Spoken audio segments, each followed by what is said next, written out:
today's video is on the 89 S10. It's basically going to be kind of a little build breakdown. Been getting messages on Instagram, Facebook, stuff like that about what's done to the truck, what can I do to get this in my S10 Blazer or whatever. So this is kind of going to point at what I did to put in there. It's definitely not what the path you have to follow.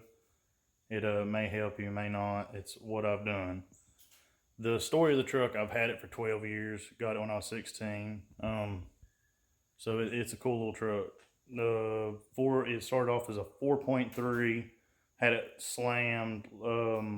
Pink iris paint. Yeah, that's what it was. Pink iris paint.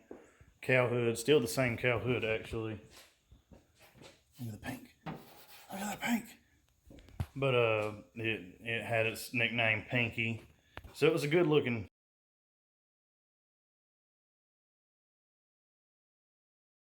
show truck. Well, the build started because I got T-boned in the truck.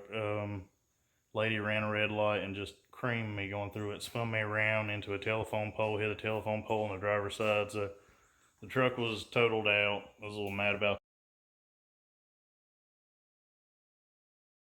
that, but with the insurance money, I guess I should have made it look good again. That would have been the proper thing to do, but we swapped it.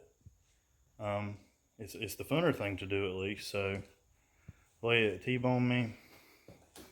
That was a little shitty of you. You know, it is a good thing. I can go. It's pretty fun now, but fuck you. That's rude. Watch the lights. Here goes. Get this video off my ugly mug into the ugly truck. Alrighty, to the engine bay. We got a 0553 with a Texas speed 238, 242 cam, 600 lift. Dual valve springs. Got a local machine shop to port and polish the 862. So other than that, the motor is stock. There's no boring, nothing like that. No stroke crank. No, it's stock crank. Still even have the same lifters in there. That's how lazy and cutting corners I was. Should have thought about that, but no issues yet. Knock on something. But Patriot short tube header is what I'm running. You can see. Let's grab the flashlight. There's no big clearance issues with these headers. I'm happy with them for the money. If I had my do-overs, as soon as I got them, I would have cut and put V-bands on the ends, because that flange is a nightmare to get to down below to tighten up the collector and get it from leaking. My one complaint. The driver's side, you have no issue with the collector.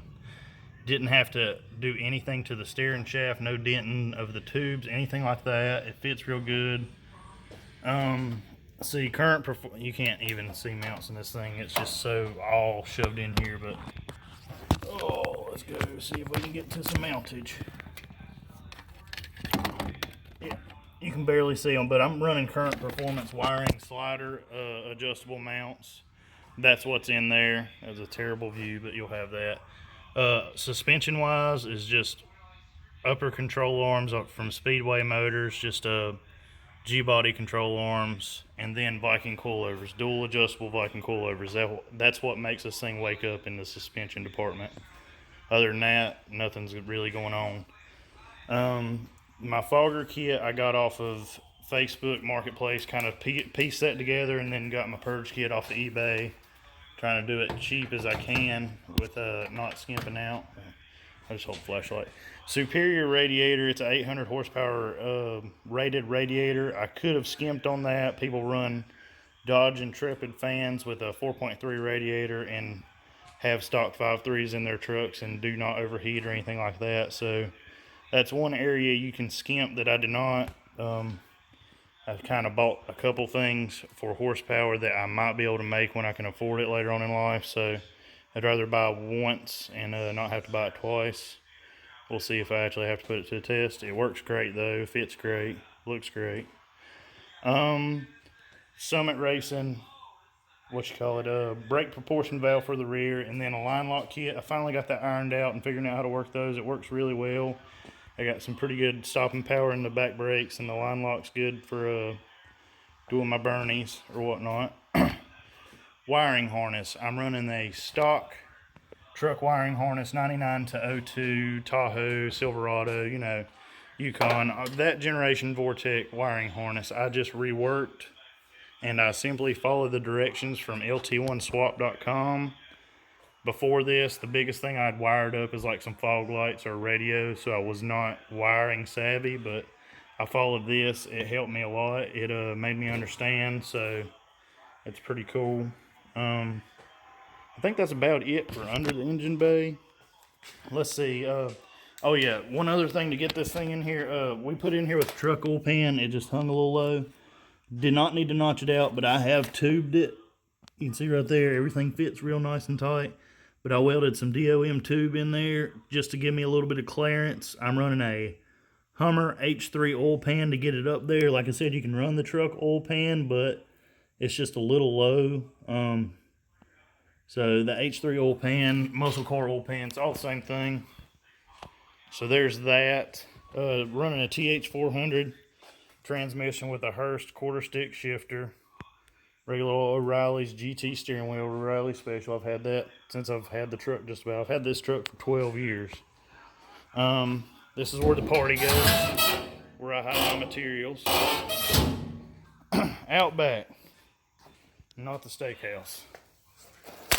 We're running a 8.8 out of an Explorer, uncut. I've not done anything besides put this thing up under here. Summit 3-inch leaf springs. Summit 3-inch leaf springs. Let's see.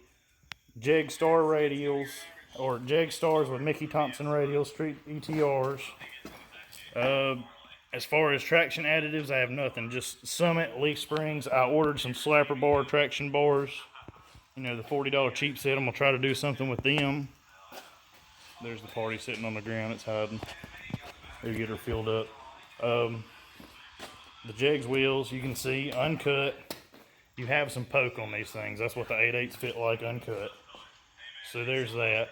But the ET Streets are doing the job. We're starting to get wheel hop, and the LSD is letting go now. And in my burnouts and launching, one wheel just opens up. So it's not having a good time. It's really not having a good time, bro. It's not feeling it. I think that's about all I can tell you. Oh, fuel system you seen back there is a Blazer, S10 Blazer tank. I've rehung up under there. That's about it. Walboro 255 fuel pump.